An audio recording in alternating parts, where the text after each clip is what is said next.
Entrevista do dia.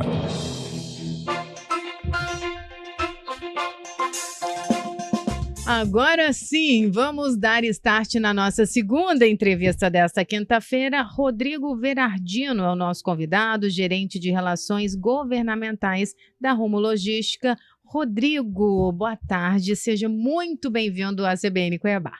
Boa tarde, muito obrigado pelo convite.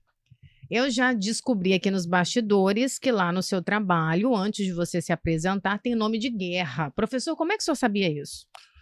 Porque um local que trabalha várias pessoas, né? O que a gente chama de guerra? Pode ser chamado nome artístico também. Então existe uma linguagem para cada área. Nessa área operacional, de engenharia, tá? Se utiliza o termo nome de guerra. O seu nome de guerra? Verardino. O seu nome de não vou guerra? conseguir ficar sério. Eu? Edson. Edson. É. Em alguns casos, for no Mato Grosso do Sul, é Paraguai mesmo. O meu nome de guerra é Vasconcelos, então. Vasconcelos. É. E o seu, senhora? Deve ser Mundel, pelo jeito, né? No seu caso, eu acho que é só Marcela. Só Marcelo? Só Marcela. Não é assim que o pessoal fala? Sou Marcelo. Sou Marcelo. Sou Seu Marcelo. Nelson, um abraço pro senhor. Seu nome de guerra para ele é Sou Marcela. Eu sou Marcelo. Tá tudo certo. Eita, 15 horas e 20 minutos, eu não vou conseguir continuar essa conversa e perguntar pra Ana. Grávida, qual é o nome de guerra de uma grávida? Aqui, Caetano? Como a Ana é do jornalismo, ela tem o nome artístico, Ana Sampaio. Ana Sampaio.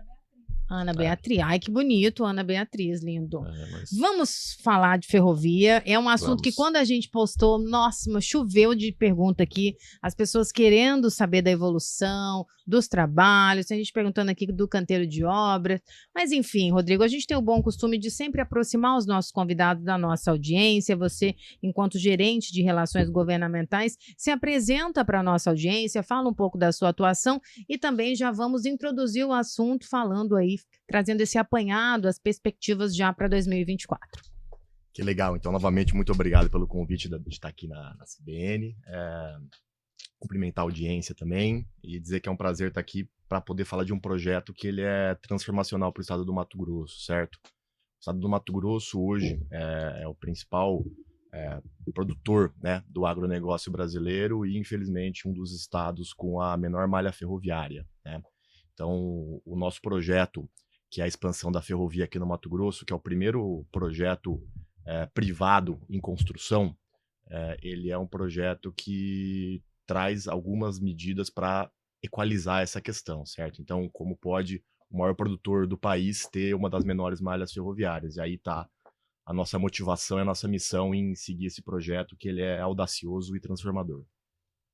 Perfeito. E trazendo para esse apanhado atual, né? Porque quando a gente postou, muita gente, Marcela, em que pé que está a evolução? A gente acompanhou, não é, professor? Audiência pública para prestar conta, esse planejamento. Como é que está a evolução hoje, 16 de maio? Conta para a nossa audiência. Perfeito. Então, é um projeto que, na íntegra, ele tem 740 quilômetros de malha ferroviária.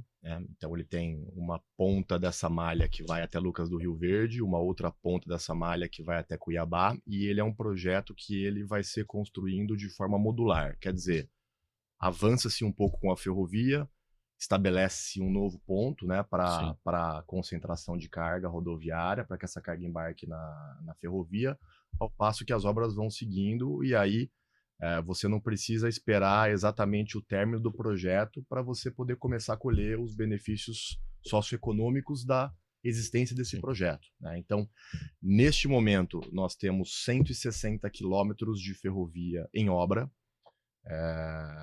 Nestes 160 quilômetros de ferrovia em obra, nós temos 2.700 colaboradores empregados de forma direta. Devemos chegar aí até o final deste ano com 5.000 colaboradores empregados. E essa empreitada ela está dividida em 4 empreitadas de aproximadamente 40 quilômetros cada empreitada dessa de infraestrutura que a gente chama, né, que são as disciplinas de movimentação de terra, corte, aterro e as drenagens superficiais e profundas para poder fazer a proteção dessa calha que vai receber a ferrovia. E aí, no segundo passo, com essa calha que vai receber a ferrovia pronta, a gente entra com a superestrutura, que é a brita, o dormente e o trilho, e aí a ferrovia ganhando forma como se vê por aí. Vou fazer uma pergunta com trocadilho agora. Já saíram do pátio?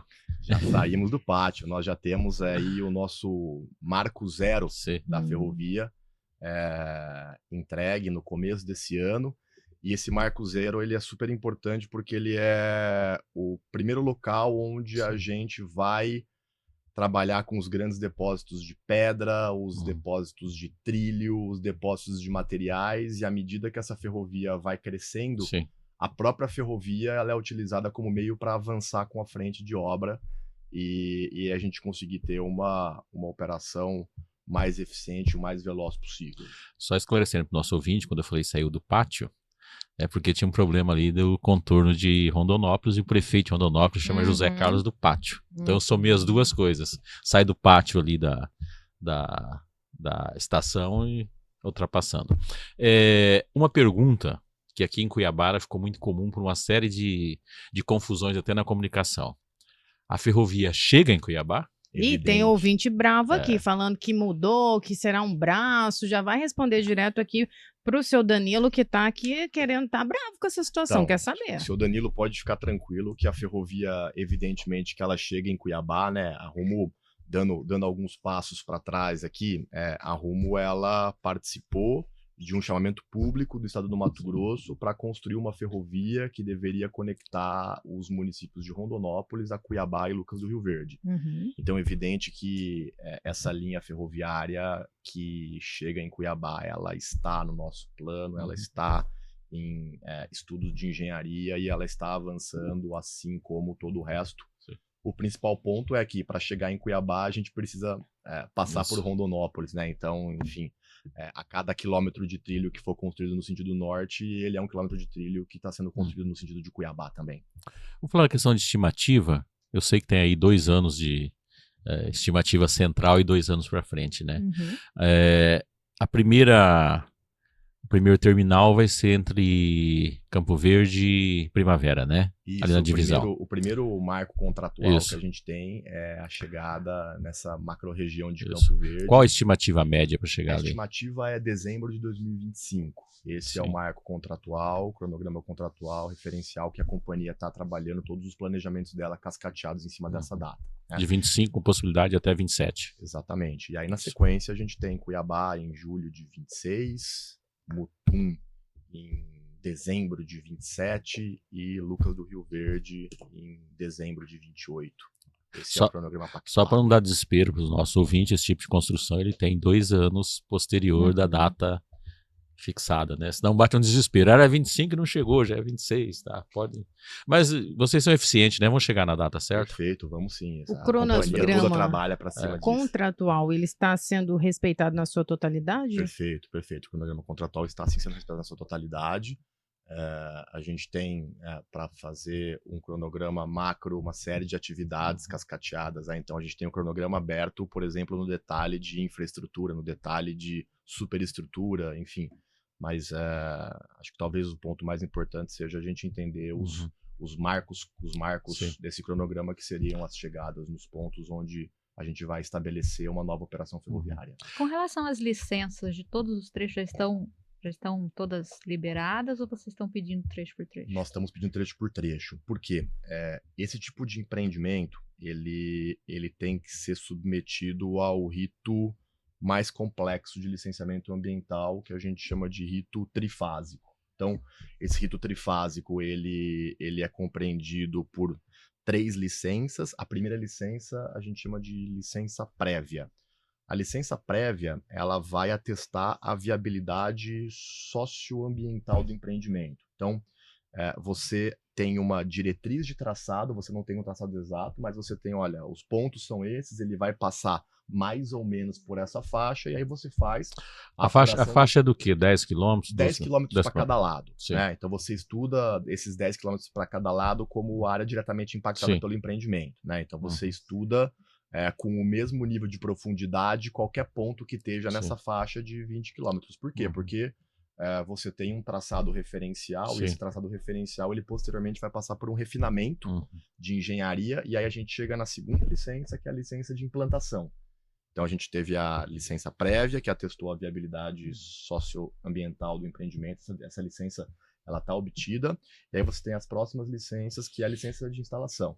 nós temos já a licença de instalação para os primeiros 200 quilômetros aproximadamente de construção de ferrovia, né? E aí essa licença, como ela pede um aprofundamento muito maior dos projetos, essa licença é uma licença que vai sendo tirada em módulos, né? E aí a última licença é a licença de operação, que é para a gente poder operar o empreendimento parcialmente na sua totalidade, né? E aí cada licença, ela gera tarefas para serem cumpridas para que você possa passar para a próxima licença. Então é um rito bem complexo e seguido à risca pela companhia. Só para didaticamente para o nosso ouvinte entender, quando a gente fala da questão da extensão, lembra que uma estrada, uma BR, você tem a BR e tem as laterais, né, que é feito ali o meio-fio e depois até começar a propriedade. Quando a gente está falando é dentro desse espaço, qual que é esse espaço que ela pode estar mudando ali dentro, é isso, né? Na verdade, assim, se a gente for fazer um paralelo com uma BR, você tem a BR, aí você tem a faixa de domínio ou da rodovia ou da ferrovia. Que normalmente no caso, 20, a BR da DENIT. 30 metros, né? Mas aí essa faixa de domínio, ela pertence à rodovia. Sim. O ponto é que a hora que você vai fazer os estudos ambientais, você precisa extrapolar além desse ponto que vai ser seu. Nesse caso, a gente extrapola 20 quilômetros, né? Sendo 10 para cada lado, para fazer todos os estudos de flora, de fauna, todos os estudos arqueológicos, para poder avaliar essa faixa de 20 quilômetros. E aí, eventualmente, se você, no refinamento dos seus projetos de engenharia, encontrar uma alternativa melhor do que você tinha visto anteriormente, dentro desses 20 quilômetros você tem essa maleabilidade para você poder trocar esse traçado. Tem uma questão muito importante na questão das ferrovias, que é o estudo do solo, aonde vai passar. Como que está essa questão do estudo? Porque ela é muito complexo. Aliás, eu acho que a tecnologia disso também não é um negócio que você acha no mercado fácil, né?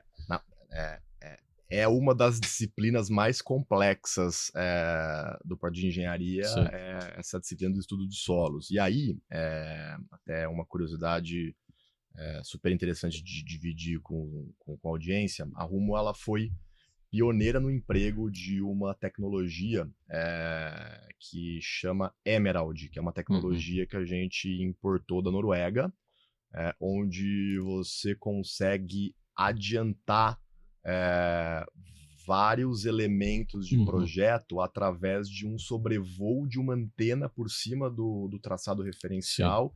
E essa antena, através de análise de impedância de solo, e aí você vai confirmando isso com sondagem de confirmação, ela meio que aprende como é que é a formatação do solo, e aí você consegue, de uma forma muito rápida, avançar muito com os estudos de geotecnia, né? O solo aqui do Mato Grosso, ele é um solo muito especial, né? Ele tem a região da Chapada dos Guimarães, por exemplo, é uma região de muita espeleologia, muita caverna, e aí galerias, né?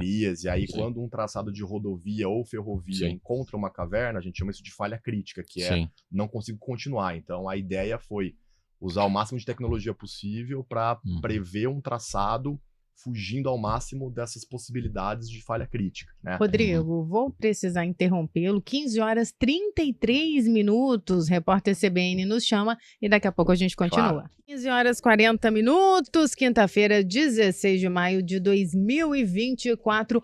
Antes que eu me esqueça e volte para a pauta, eu vou mandar um beijo para Dona Maria, mãe da Ana Sampaio.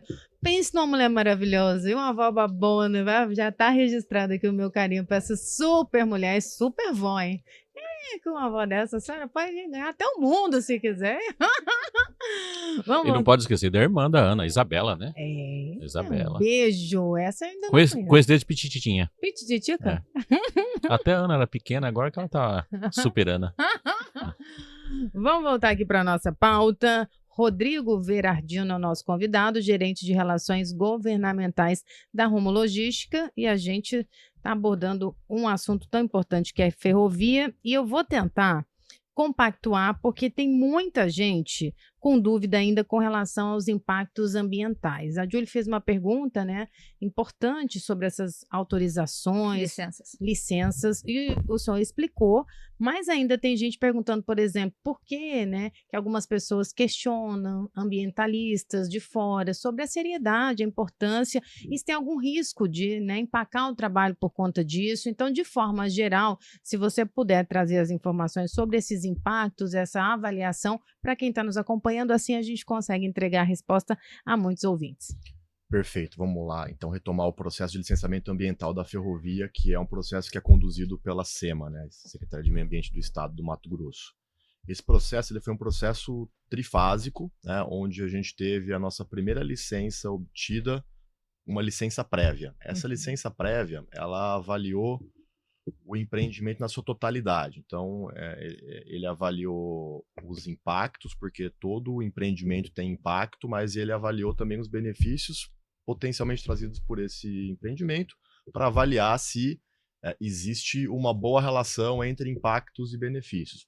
E a hora que a gente olha os benefícios desse projeto, eles são gigantescos, né? A hora que a gente tiver essa ferrovia completamente entregue, com seus 740 quilômetros, chegando até Lucas do Rio Verde, a gente vai ter aproximadamente 1.500, 2.000 caminhões por dia que vêm dessa região de Lucas do Rio Verde, Mutum, e hoje vão até Rondonópolis, circulando na BR-163. Você vai deixar de ter esses caminhões rodando nas rodovias, e essa carga vai estar em cima da ferrovia. Sim. Então, você tem vários benefícios, várias dimensões de benefícios na hora que você muda essa carga do rodoviário para o ferroviário. O primeiro benefício é o ambiental. Então, as composições ferroviárias, apesar de elas serem movidas por locomotivas a diesel, essa locomotiva a diesel, com esse trem de 2.500 metros de comprimento aproximadamente, que é o que um trem hoje tem, ele é muito mais eficiente quando comparado com um caminhão. Então, os estudos aí apontam para uma emissão da carga na ferrovia 7 vezes menor do que a emissão do rodoviário. Você tem uma dimensão de meio ambiente. Você tem uma dimensão de poupar vidas em acidentes nas BRs, né? Então, nas épocas pesadas de safra, com um movimento absurdo de carretas na 163, a gente infelizmente ouve falar de acidentes, se não diariamente, dia sim, dia não. E a hora que essa ferrovia estiver lá em Lucas do Rio Verde, lá em Nova Mutum, você vai ter essas carretas circulando distâncias menores, né? O que vai despressurizar o trânsito nas BRs, e o que estatisticamente vai levar a uma redução de acidentes. Você tem uma dimensão econômica de melhorar a competitividade do agronegócio brasileiro, né? Então, todo mundo fala que o nosso agro ele é um agro de ponta em eficiência da porteira para dentro, e essa mesma eficiência precisa ser refletida da porteira para fora. Então, um caminhão que sai de Sorriso e roda 750 quilômetros, quase 800 quilômetros para chegar em Rondonópolis, isso não combina com a eficiência que a gente gostaria. Então, esse caminhão vai passar a circular 50 quilômetros na rodovia, e os outros 2.250 quilômetros vão estar na ferrovia. Então, você tem essa dimensão da competitividade. Você tem uma dimensão da melhoria das condições das rodovias em função da não circulação dos caminhões. E aí o Estado vai gastar menos com manutenção de pavimentação e etc. Você tem a geração de empregos e a capacitação de pessoas que está acontecendo nesse momento, inclusive, para se preparar para essa obra que é grandiosa, e quando essa obra terminar, você tem uma série de profissionais que estão capacitados aí em mestre de obras, marcenaria de obra, movimentação de máquinas, operação de máquinas, etc.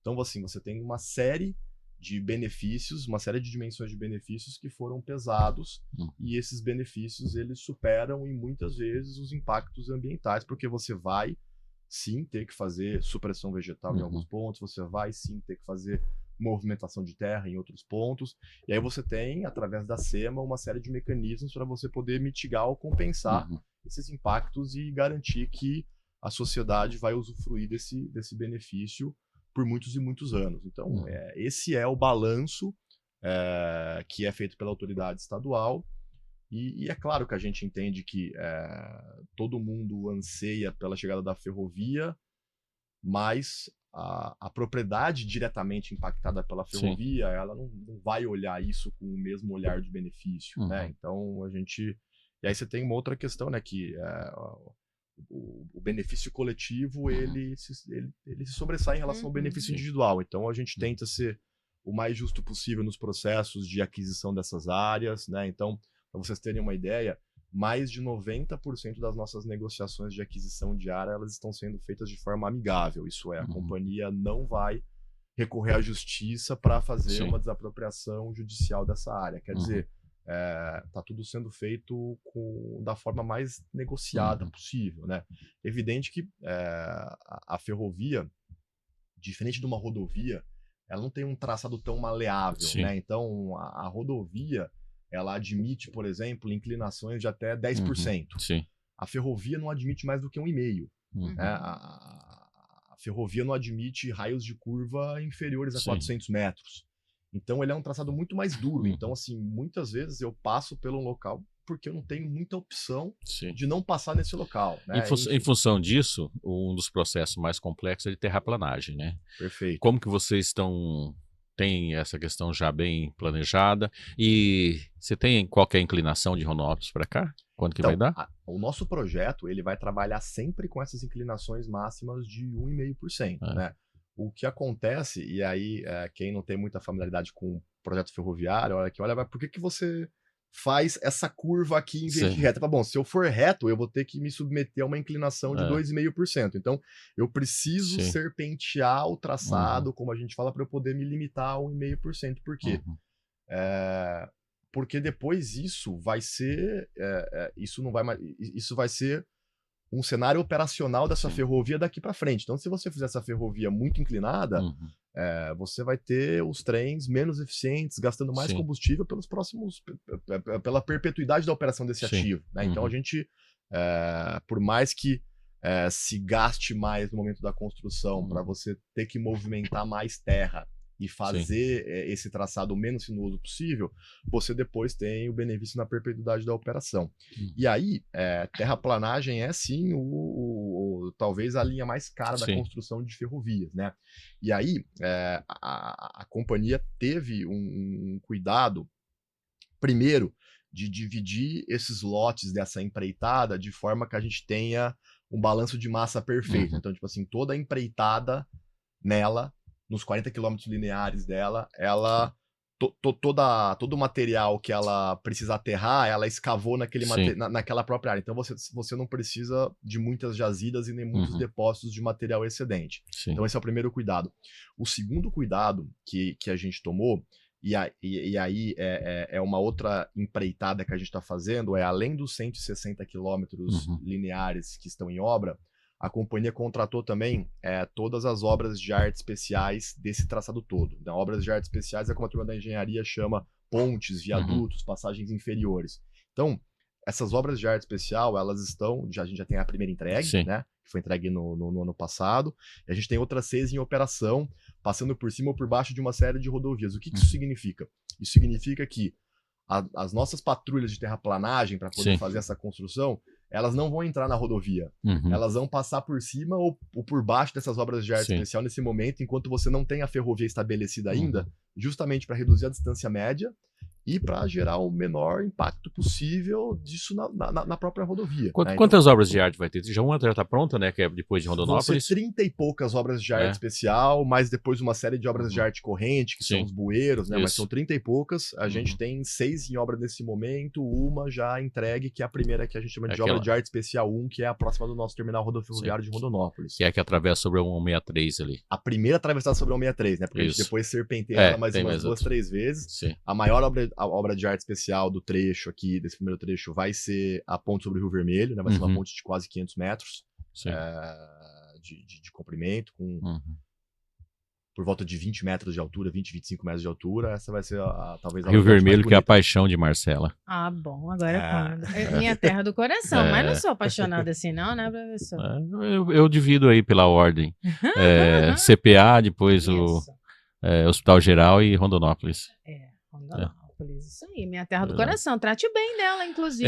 Muito bem, tratamos Rondonópolis. Professor, deixa eu só colocar uma pergunta do seu Pinheiro, porque eu achei muito pertinente. Ele disse assim, Marcela, Estou acompanhando vocês, a ferrovia vai só beneficiar o agro ou vão ter outros benefícios? Eu pergunto porque não entendo, mas vai ter carga de remédio, alimento, veículos, porque eu só ouvi ele falando sobre os benefícios para o agro. O seu Pinheiro, lá em Várzea Grande. Seu Pinheiro, o agro, ele é o maior beneficiário da ferrovia, sim, mas o agro não é o único beneficiário, né? Então, vamos lá. Dentro do agro, a gente tem as exportações de soja, de milho, de farelo de soja, e a gente tem as importações de fertilizante. Dentro do agro, também, a gente tem os vagões-tanque, né? Que, da mesma forma que levam o etanol de milho produzido aqui no Mato Grosso, destino refinaria lá em Paulínia, na Replan, eles trazem óleo diesel e gasolina para ser consumido pela população do Mato Grosso. Então, boa parte do combustível que o Mato Grosso usa hoje passa pelos trilhos da Rumo, né? Aí nós temos uma outra empresa que é uma subsidiária da Rumo, que é a Brado Logística. A Brado Logística ela é uma empresa especializada no transporte de carga containerizada. E aí, a hora que você pensa no container, você pode ter uma infinidade de coisas dentro do container. Então, só para exemplificar, pelos trilhos da ferrovia, chega hoje no Mato Grosso através da Brado, materiais de construção, materiais de higiene pessoal, materiais de limpeza, bebidas. Tem uma cervejinha da cor da camisa do Washington que chega aqui, né? Chega uma cervejinha, então o container frigorificado. Bom que a Marcela olhou e já sabia qual era. Uma marca é uma marca, né, gente? Marca é marca, olhou. O container é a preferida do Quinas, né? Que ele fica fazendo ostentação aqui, não é essa? Entendi. Não, mas assim, o mesmo container frigorificado que exporta a carne processada pela indústria aqui do Mato Grosso, esse container ele retorna para o Mato Grosso carregado de bebidas, entre elas cerveja, evidentemente, né? Então, aí o mesmo container que sai carregado de madeira, de teca, ou de pluma de algodão, ou de caroço de algodão, ele retorna para o Mato Grosso com bens de consumo, linha branca, produtos de higiene, né? Recentemente, não é nem mais tão recentemente, já faz alguns anos, mas a gente se deparou com uma demanda de transporte de ovos.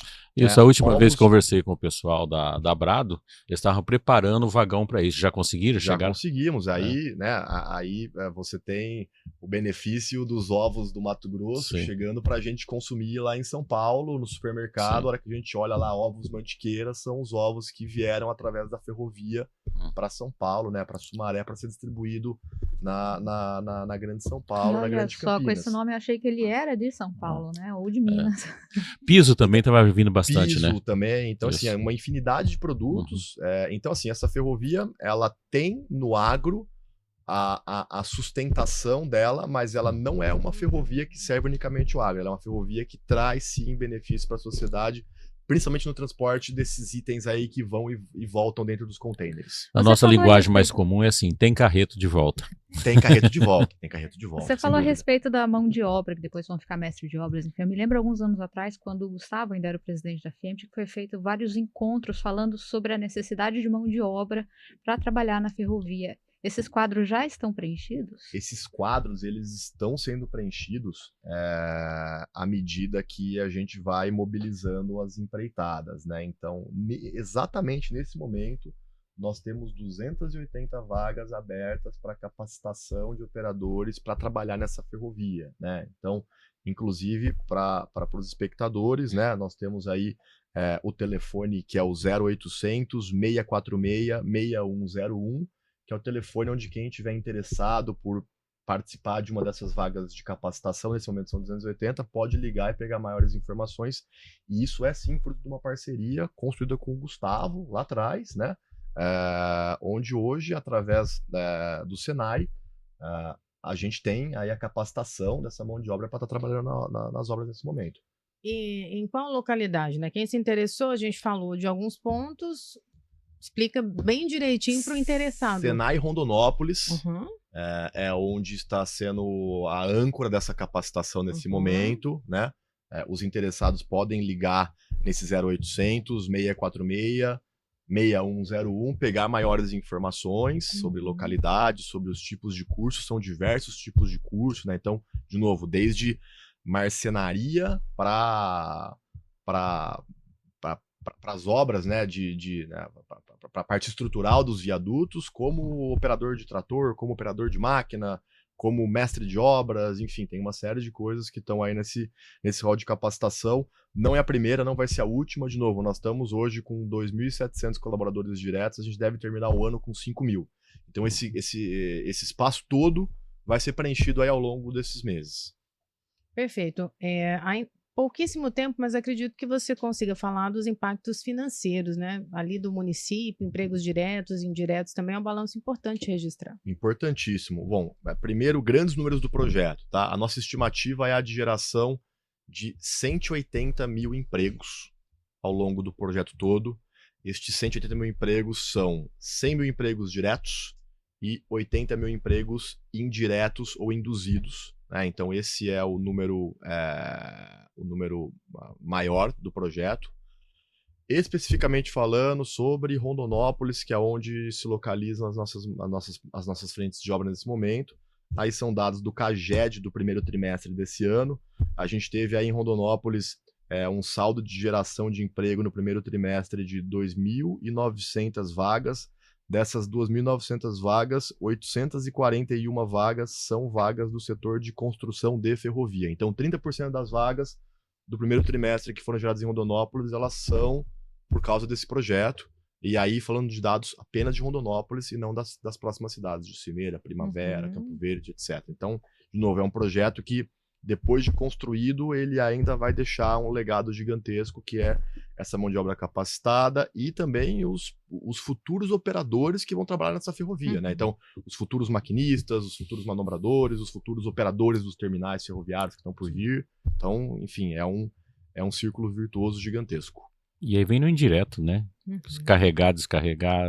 Exatamente. Aí é o posto de combustível, é o hotel, é o restaurante, é a varrer farmácia, caminhão. é o varrer caminhão, é o ensacar produto. Sim. Então, enfim, você tem uma série, você tem uma cadeia gigantesca de prosperidade depois desse projeto. Rodrigo, reta final, eu vou deixar o microfone à disposição para suas considerações finais. Se faltou algum ponto importante que queira destacar, agradecendo a participação, e as portas ficam abertas para que você venha mais vezes, para a gente prestar esse esclarecimento público importante, falar da evolução, também ali se está o cronograma sendo cumprido na íntegra. Então a gente deixa sempre aberta aqui a porta para que a gente tenha mais faleiros como esse. Obrigada. Não, perfeito. Novamente reforçar que é um prazer estar aqui. É nossa intenção, sim, fazer essa prestação de contas para a comunidade. O Mato Grosso é um estado que a companhia acredita muito, tanto é que ela está com o seu maior projeto hoje nesse estado, né? Então nós estamos falando de um projeto, de novo, capital 100% privado, risco 100% privado, um projeto de diversas fases, onde a primeira fase agora nós estamos falando de aproximadamente 4,5 bilhões de reais, né? Então, no ano passado, a companhia investiu 390 milhões de reais nesse projeto, esse ano estão previstos 1,7 bilhões de reais, e a gente acredita muito que isso vai fazer a diferença para o estado, para o nosso agro, que isso vai salvar vidas, que isso vai fazer, enfim, despertar uma cadeia de benefícios enorme e praticamente inimaginável. A Rumo também está levando doações para o Rio Grande do Sul, né? Estamos sim. A Rumo está engajada num projeto. Na verdade, são dois projetos, né? O primeiro é um projeto em parceria com a Fiente, né? Onde as doações que a Fiente recolher aqui no estado do Mato Grosso, elas vão ser concentradas em Rondonópolis e elas vão seguir pelos trilhos da Rumo até Sumaré, onde esses containers vão ser levados via rodoviário para o Rio Grande do Sul. E um outro auxílio que nós estamos também engajados é em ajudar a Força Aérea Brasileira, que estava com um acúmulo muito grande de doações na base aérea de Brasília, não estava conseguindo dar vazão para essas doações. Então a gente conseguiu acionar alguns parceiros de imediato, trazer essas doações para Anápolis, onde a Rumo também tem uma operação no Porto Seco, e esses contêineres vão seguir de Anápolis até Santos, onde, através de um outro parceiro nosso, que é a MESC, vão seguir de cabotagem até o Rio Grande do Sul. Então, obrigada, Rodrigo. Eu que agradeço. Não há tempo para mais nada. Obrigada pelas informações. Obrigada, Julie, professor. Hora de partir. Até amanhã. Vocês até amanhã e até segunda-feira. Exatamente isso. Muito obrigado. Obrigada, Ana. Obrigada, Washington, Anderson. Cuidem-se. Até amanhã às 14 horas.